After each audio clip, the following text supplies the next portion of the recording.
భక్తులు హనుమంతుడికి తమలపాకులను ఎందుకు సమర్పిస్తారో తెలుసా? హనుమంతుడు లంకలోకి వెళ్ళినప్పుడు రావణుడి సైన్యం హనుమంతుడిని పట్టుకుని ఆయన తోకకు నిప్పు అంటించారు. కోపంతో హనుమంతుడు లంక నగరాన్ని మొత్తం తగలబెట్టాడు. కానీ ఈ క్రమంలో హనుమంతుడి శరీరానికి కూడా గాయాలయ్యాయి.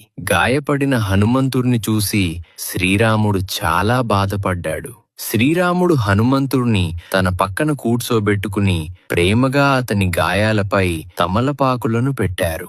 ఆ ఆకులకు గాయాలను నయం చేసే గుణాలు ఉండటమే కాకుండా అవి ప్రేమ మరియు ఆప్యాయతతో నిండి ఉన్నాయి. హనుమంతుడిని ఆ తమలపాకులు తాకగానే హనుమంతుని గాయాలు నయమయ్యాయి.